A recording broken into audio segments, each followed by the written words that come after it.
हमारे सचिव, छत्तीसगढ़ के सारे अधिकारी, एनसीईआरटी के सारे अधिकारी, शिक्षा आयोग के सभी अध्यक्ष और सदस्य सभी राज्यों से आए थे, क्योंकि ये एक नवाचार और श्रेष्ठ शिक्षा का सम्मेलन है और इसमें केवल अधिकारी नहीं है। छत्तीसगढ़, झारखंड, बिहार, ओडिशा, अंडमान सब जगह से अधिकारी तो आए ही है, लेकिन अधिकारियों के साथ साथ वहां शिक्षा क्षेत्र में काम करने वाले एनजीओ भी आए हैं और शिक्षक भी छत्तीसगढ़ के यहाँ उपस्थित है और प्रिंसिपल्स भी उपस्थित है, मुख्याध्यापक भी है, तो शिक्षाविद भी है। हमारे केंद्र सरकार की विभिन्न संस्थाएं उनके अधिकारी भी है। तो सब मिलके एक विचार मंथन है, एक चिंतन शिविर है कि देश की शिक्षा को अच्छा कैसे बनाएंगे। क्योंकि मुझे हमेशा दर्द इतना ही होता है कि देश का 70,000 करोड़ रुपए शिक्षा पर खर्चा होता है, कम पैसा नहीं लगाते, और राज्य और केंद्र मिलके लाखों करोड़ों रुपए लगाते हैं। 4.5% ऑफ अवर जीडीपी, 4.5%। लोग कहते हैं 6% होना चाहिए, लेकिन 6% आज अच्छे अच्छे देशों में भी 6% सब जगह नहीं है। बहुत विकसित देश है वहां होता है, बाकी हमारे जैसे अवस्था में हम 4.5% यहाँ पहुंचे हैं। ये कमिटमेंट है इस सरकार की कि हम सबको शिक्षा देंगे और अच्छी शिक्षा देंगे। यह हमारी प्रतिज्ञा है कि सबको शिक्षा, अच्छी शिक्षा, गुणवत्ता बढ़ाना उसकी, और उसके लिए ऐसे सम्मेलन 5 कर रहे हैं। एक पूर्व राज्यों का यहाँ है, पूर्वोत्तर राज्यों का गुवाहाटी में है, पश्चिम की ओर के और उत्तर के राज्यों का चंडीगढ़ में है, मध्य भारत और ये पश्चिमी राज्यों का पूना में है, और फिर बेंगलुरु में एक शिविर है। ये सारे शिविर एक ही विषय को लेकर जाएंगे कि शिक्षा के गुणवत्ता में सुधार कैसे हो।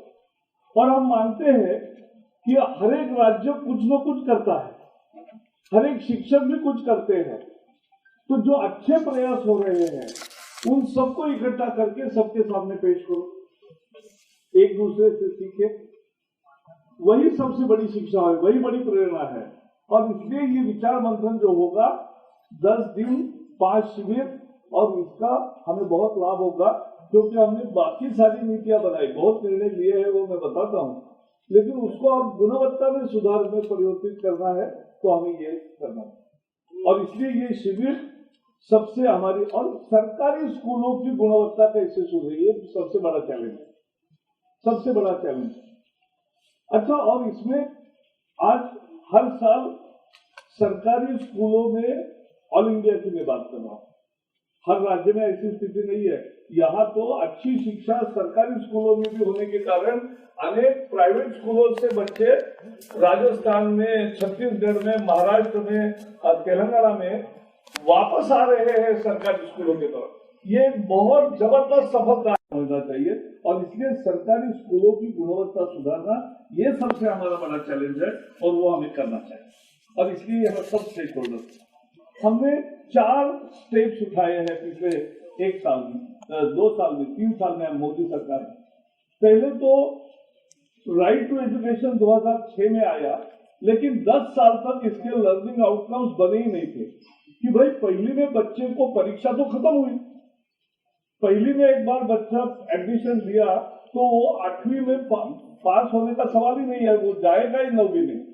अब 9वीं में एकदम गिरता है क्योंकि वहां ड्रॉप आउट होता है।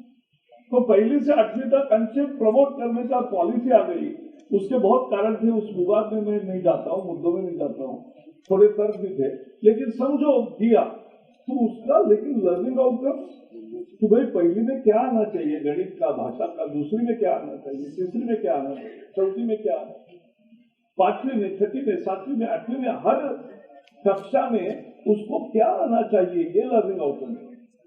और जो शिक्षा की जो प्राप्ति होनी चाहिए, उसका बेंचमार्क होना चाहिए, वही निश्चित नहीं था, इसलिए किसी की जिम्मेवारी नहीं थी। अब ये जो लर्निंग आउटकम्स की कमी थी, अब मुझे बहुत खुशी है कि हमने लर्निंग आउटकम्स तैयार भी किए, नोटिफाई भी किए, अब लागू भी हो गए, तो सबको ये फॉलो करना पड़ेगा और उसी की चर्चा इस शिविर में होगी। तो लर्निंग आउटकम्स कर दिए सबके। अब हम पेरेंट्स को भी इस साल पहले तो स्कूल के दीवारों पर सारे लर्निंग आउटकम से पोस्टर लगाएंगे कि हर कक्षा में क्या आना चाहिए, ये सब पोस्टर जैसा भी रहेगा। शिक्षकों को पढ़ाने के लिए, ये लर्निंग आउटकम साध्य करने के लिए क्या सामग्री देनी है वो भी तैयार की है। वो सब अपने अपने प्रादेशिक भाषा में होगी अनुवादित, तो वो भी होगी। और हर पेरेंट को भी, जहाँ यहाँ SCRT के लोग आए हैं, राज्य सरकारों के आए हैं, हमारी कल्पना है कि हर पेरेंट को जिसका बच्चा 5वीं में है उसको पेरेंट को एक पैम्फलेट देना चाहिए कि 5वीं में आपके छात्र को इतना आना चाहिए, तो उसको भी पता चलता है। जिम्मेवारी सबकी, शिक्षा संस्थानों की, स्कूल की, टीचर्स की, पेरेंट्स की और छात्र की, क्योंकि उसको भी बताया कि आपको इतना आना ही चाहिए। ये उसको बेंचमार्किंग होना, ये मुझे लगता है लर्निंग आउटकम का सबसे बड़ा मामला। दूसरा, एक बार भी परीक्षा नहीं, बहुत राज्य ने कहा कि इससे सर तबाह हो गए हम, एक पीढ़ी का नुकसान हो गया, 10 साल कोई पढ़ ही नहीं रहा है। मैं एक गांव में गया, वहां सभी गांव में ऐसी स्थिति नहीं है, लेकिन कुछ जगह जरूर है। वहां लोग कहते हैं अब मिड डे मील स्कूल बन गया, आना खाना जाना, बस ऐसा होने लगा अनेक जगह। तो ये बंद होना चाहिए।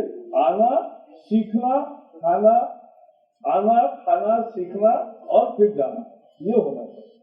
और इसके लिए 5वीं और 8वीं में परीक्षा ही नहीं, डिटेन करने का भी अधिकार राज्य मांग रहे हैं। 25 राज्यों की ये मांग थी, लेकिन 4 राज्य कह रहे थे कि भाई हमें नहीं ऐसा चाहिए, जो अभी चल रहा है वैसा ही हमें चलना चाहिए। अब संघ राज्य व्यवस्था है, क्या करें। हमने केप की मीटिंग की, सभी मंत्री आए थे, हमने यूनानिमसली रिजोल्यूशन किया कि 5वीं और 8वीं में स्टूडेंट को डिटेन करने का अधिकार, उसकी परीक्षा होकर उसको डिटेन करने का अधिकार राज्यों को दिया जाएगा। राज्य तय करेगा अपने अपने राज्य में। तो 25 राज्य करना चाहते, 4 राज्य नहीं करना चाहते, लेकिन ये रिजोल्यूशन हमारे यूनानिमसली हो गया। अब इसका बिल तैयार हो गया है, ये कैबिनेट में जाएगा और फिर जल्दी पार्लियामेंट में जाएगा। मुझे पूरा विश्वास है कि पार्लियामेंट भी पास करेगा, क्योंकि सबकी इसमें सहमति है कि ये राज्यों को अधिकार दे दे और राज्य करना चाहते हैं। तो अच्छा, उसमें लेकिन हमने दो शर्तें भी रखी है कि मार्च में परीक्षा होगी। मार्च में परीक्षा में अगर छात्र फेल होता है तो वो जून में दूसरी परीक्षा होगी। जून में दूसरी परीक्षा होगी, उसमें भी फेल होता है रेमिडिएशन के बाद और फिर प्रयास करने के बाद भी अगर वो फेल होता है तो फिर उसको डिटेन कर सकते हैं, ये उसका अधिकार। तो ये 5वीं और 8वीं का ये एक नया तैयार होगा। हमने 10वीं की बोर्ड कंपल्सरी करी, उसका बहुत स्वागत हुआ। 90% अप्रूवल फॉर गवर्नमेंट डिसीजन, क्योंकि एक अनार्किक व्यवस्था थी कि CBSE के स्कूलों में आधे बच्चे बोर्ड की एग्जाम दे रहे, आधे नहीं दे रहे, तो फिर वो गलत था। तो हमने एक स्टैंडर्डाइज किया और 10वीं की बोर्ड एग्जाम लाई। सबसे बड़ी बात है टीचर। मैं मानता हूं कि टीचर ही शिक्षा का सबसे मुख्य घटक है। जैसे रमन सिंह जी ने कहा, आज भी 1ली से 5वीं तक हमें जिन्होंने पढ़ाया वो आज भी मिलते तो पांव छूने को करता है। क्यों? क्योंकि उन्होंने हमें हुनर दिया, उन्होंने हमें सब पढ़ा। ये शिक्षकों का सबसे कमाल का रोल होता है। लेकिन बहुत जगह उस पर दुर्बीर जमी है। शिक्षकों का प्रशिक्षण ठीक नहीं होगा। अगर शिक्षकों का प्री सर्विस ट्रेनिंग और इन सर्विस ट्रेनिंग की चुस्त व्यवस्था नहीं होगी तो फिर गड़बड़ होती है, वो सिखा नहीं पाते। और शिक्षक कितने अच्छे होते हैं। हमारे यहाँ संग्राम बैठा है, उन्होंने एक प्रयोग किया कि शिक्षकों को पूछा कि भाई विदाउट एनी इन्वेस्टमेंट अच्छा लर्निंग टीचिंग कैसे करा सकते हैं, टीचिंग लर्निंग कैसे हो सकता है, इनोवेशन क्या आपका, नवाचार क्या। तो एक एक टीचर ने किए हुए प्रयोगों के आधार पर नवाचार बताए। बहुत अच्छा नवाचार है, उसकी किताबें भी छापी उन्होंने। तो ये नवाचार शिक्षकों ने बताया। तो एक सवाल पूछा शिक्षकों को कि आप फिर अधिकारियों को ये नवाचार क्यों नहीं बताया आज तक। तो बोले सर अधिकारी आने पर हमें डांटते ही है या इंस्पेक्शन के मूड में होते हैं, तो हम कैसे बताएं। तो ये भी हमें समझने की बात है। और इसलिए कुछ शिक्षक बहुत अच्छा प्रयास करता है, लेकिन सभी शिक्षक ऐसे नहीं है, तो उनको अकाउंटेबिलिटी तैयार करनी पड़ेगी और वो हम करेंगे। और इसलिए टीचर एजुकेशन का कंप्लीट रिवैम्प कर रहे हैं। आज मुझे सबसे दुख होता है कि जो सरकारी अच्छे बीएड महाविद्यालय थे अपने समय में, 50 साल 60 साल जो अच्छे बीएड महाविद्यालय रहे वो बंद पड़ रहे, और जो एक फ्लैट में कहीं खुल गया है बीएड कॉलेज, जो तुरंत डिग्री मिलने की जहां गारंटी है, ऐसे चलने लगे हैं। ये बाजार हम बंद करेंगे, ये मैं कहना चाहता हूं, ये बाजार बंद करेंगे। 6,500 बीएड डीएड कॉलेज के एफिडेविट्स हमारे पास आए हैं, 6,000 नहीं आए हैं, उनको हमने नोटिस दिया है कि आपसे क्लोज न किया जाए। क्यों न किया जाए? We have issued them show cause notice, और वो अगर ठीक गुणवत्ता में सुधार नहीं करते और सही शिक्षा नहीं देंगे तो हम नहीं करने देंगे। और दूसरी मैं कहना चाहता हूं कि जो पाठ लेना, पढ़ाने का अनुभव ही बीएड है, पढ़ाने का अनुभव ही डीएड है, तो वो अगर करना है तो वो सरकारी स्कूल में आकर करना पड़ेगा।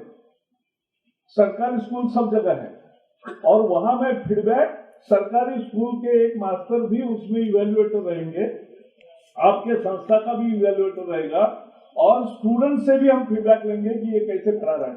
तो तीनों तरफ से हम फीडबैक लेके वो सही शिक्षा होगी, ये ध्यान देंगे। और केवल शिक्षा में नहीं, फिर इन सर्विस ट्रेनिंग भी सार्थक करेंगे। और उसके साथ साथ अब राजस्थान में मैंने देखा, उन्होंने सारे टीचर्स के फोटो, ओरिजिनल टीचर के फोटो सभी लगाए हैं, और वो लगाया है, ऊपर अच्छा लिखा है हमारे आदरणीय गुरुजन। तो अच्छा है, हमारे शिक्षक, हमारे आदरणीय शिक्षक वृंद, और उनके सबके फोटो चिपकाए, तो सब गांव को पता चलता है कौन कौन शिक्षक है यहाँ।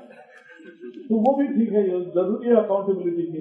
और भी एक काम अच्छा किया है कि टीचर के लिए ये अकाउंटेबिलिटी अविश्वास नहीं है, ये उसकी जिम्मेवारी है, ये जिम्मेवारी का एहसास है। एक पीढ़ी का भविष्य हमारे हाथ में है। अगर उसकी प्राथमिक शिक्षा ही ठीक नहीं होगी, माध्यमिक ही ठीक नहीं होगी, तो आगे भी कुछ नहीं ठीक होगा। और इसलिए हर राज्य के ऐसे अलग प्रश्न और अलग प्रयास, इनको मंच देने का ये साधन है कार्यशाला। और ऐसी 5 कार्यशालाओं के बाद हम एक राष्ट्रीय जम्बोरी भी करेंगे, जहां अनेक एनजीओज और अनेक लोग प्रयास करते हैं। यानी इंडियन इंस्टीट्यूट ऑफ मैनेजमेंट के जो एलुमनाइज है, उन्होंने भी सब फंड इकट्ठा करके अच्छे नौजवान जाकर गांवों में अच्छी शिक्षा के प्रयास करते हैं। अनेक फाउंडेशन है, अनेक एफर्ट संगठन है जो ग्रामीण शिक्षा को सुधारने के लिए प्रयत्न करता है। We want community participation. समाज क्यों नहीं पार्टिसिपेट करेगा शिक्षा अच्छी होने के लिए? आपने अच्छा कार्यक्रम शुरू किया है, सरकारी अधिकारी भी जाते हैं, बाकी भी समाज के गणमान्य जाते हैं। स्कूल से संपर्क तो रहेगा, शिक्षकों से संवाद तो करेंगे। हर बार कोई इंस्पेक्टर की भूमिका की जाने की जरूरत नहीं है। मित्र के, दोस्त के नाते स्कूल में जाओ, ओन करो स्कूल को। और पहले स्कूल को ओन करते ही थे गांव। हमने बीच में एक तैयार की प्रतिमा कि आपको कुछ नहीं करना है, सब सरकार करेगी। फिर क्या हुआ? सब सरकार करने वाली समाज उससे हट गया, और अब समाज केवल कंप्लेनेंट समाज हो गया, केवल शिकायत करने वाला समाज हो गया। मैं एक दिन मेरे जल संवर्धन का काम कर रहा था, तो मैं हर शनिवार वहां जाता था। 11 गांव में पानी लाने का हमारा 4 साल का प्रोजेक्ट है। तो मैं शनिवार जाता था और खाने के बाद थोड़ा 15 मिनट लेता। तो एक आदमी आया, साहब आप अकेले हो इसलिए कह रहा हूँ। क्या? मैंने कहा, बोले साहब आपने इस गांव की जो कमेटी की है ना, उसका जो सेक्रेटरी है वो बहुत खराब है। मैंने कहा खराब है? मैंने क्या है? नहीं, सब बहुत बुरा है। अरे बुरा है, मैंने है क्या, किया क्या उसने? वो कुछ बताने जैसा उसके पास मुद्दा नहीं था, मैं समझ गया। तो मैंने कहा चलो वो बुरा है तो मैं उसको निकाल देता हूँ, आज ही निकालता हूँ। साहब आज ही निकालो बोले। तो मैंने कहा मैं आपको अपॉइंट करता हूँ उसके जगह। नहीं बोले सब मैं नहीं करूंगा, मेरा काम केवल शिकायत करना है, मैं काम कर सकती नहीं। तो एक शिकायत करता समाज हमने तैयार कर दिया, और इसके कारण शिकायत ही करते हैं। तो स्कूल में अब पार्टिसिपेशन ऑफ सोसाइटी ये हमें फिर से शुरू करना है कि हम स्कूल बांधेंगे तो कंपाउंड गांव बांधेगा, हम 5 रूम बांधेंगे तो 2 रूम आप बांधेंगे, क्यों नहीं करेंगे? करने को तैयार है स्कूल समाज, हम वो लाते नहीं। अभी महाराष्ट्र के 6 जिलों ने कलेक्टर्स ने और शिक्षा अधिकारियों ने उत्साह लिया, समाज को आह्वान किया कि ये कमी है स्कूल में आप दे दो, तो 170 करोड़ रुपए 6 जिले में लोगों ने दे दिए शिक्षा के लिए। ये भी एक नई पहल है और देते हैं और काम करते हैं। जब ये समाज का विषय बनेगा, when society belongs, when NGOs become part of the progress, when all stakeholders come together and think of improving the quality, that is what we aim at. And that is why this effort is सबको शिक्षा अच्छी शिक्षा। अब आखिर में छत्तीसगढ़ का कितना काम वो नक्सलवादी एरिया में सुकमा और दंतेवाड़ा में इस तरह के स्कूल ही जब जला दी। देश का सबसे बड़ा दुश्मन कोई होगा कि जो स्कूल जलाता है वो सबसे बड़ा दुश्मन। स्कूल जलाने जैसा पाप कोई नहीं देश में, और इसलिए स्कूल जलाने वाले उसका उत्तर उन्होंने पोटा केंद्रित किया, जिसकी चित्र यहाँ लगा है। और शिक्षा प्रारंभ की, और छात्र अच्छे ही होते हैं, छात्र आते ही है, वो आते हैं। अब हमने ये तय किया है कि आपके प्रयास में थोड़ा हमारा भी हाथ लगे, और इसलिए पोटा के दिन आज तक 1ली और 8वीं तक है, वो 9वीं और 10वीं तक 24 पोटा के दिन करने के लिए और 24 जगह हॉस्टल करने के लिए हम 60 करोड़ रुपए, हम 100 करोड़ रुपए की योजना मंजूर किया है। 60 हम देंगे, 40 आप देंगे, वो चलेगा। और एक टैबलेट्स यानी वो खाने गोलियां टिकिया होती थी, उसको पहले टैबलेट लोग कहते थे, या दवा की टैबलेट कहते हैं, लेकिन अब नई टैबलेट है, वो हाथ में है, छोटी सी है, लेकिन उस मशीन में, कंप्यूटर में इतनी क्षमता है कि एक स्कूल में सारे टीचर्स और स्टूडेंट आए हैं कि नहीं, उनका एक बार बायोमेट्रिक लिया तो स्कूल के 100 मीटर में आए कि सबका ऑटोमेटिक एंट्री होता है, और कौन नहीं आए वो भी समझता है। तो एक बड़ा अच्छा इंस्ट्रूमेंट है, उसके और भी अच्छे परिणाम है, शिक्षा के लिए भी उपयोग कर सकते हैं। तो ऐसे टैब लेने के लिए भी एक 100 करोड़ रुपए का एक पूरे जिले में, आप उन्होंने एक जिले में किया था, अब सभी राज्य भर में करने के लिए इसके लिए भी 100 करोड़ का प्रोजेक्ट हमने मंजूर किया है, और उसमें भी 60 करोड़ रुपए केंद्र सरकार देगी। तो ये हमारा रिश्ता बना ही है और चलता ही रहेगा और बढ़ता रहेगा। और एक आखिरी, आपको पैसे की कमी अब नहीं पड़ेगी। क्यों? केवल छत्तीसगढ़ को नहीं, बिहार समेत सभी को। एक तो जीएसटी जब आएगा तो जीएसटी से कंज्यूमर स्टेट को तो मिलेगा ही, और ज्यादा मिलेगा। और जीएसटी से जब करों की चोरी कम होगी, we are a non tax compliant society, we want to build up a tax compliant society. जैसे ये होगा, हमारा पूरी उम्मीद है कि ये धीरे धीरे बढ़ेगा और 2 गुना ज्यादा इनकम सरकारी आय होगी, जो करों की चोरी होती है वो समाप्त होगी, और उससे ही शिक्षा को अधिक पैसा मिलेगा, और उसी के लिए हमारे साथ सबके प्रयास होने चाहिए। बहुत बहुत धन्यवाद।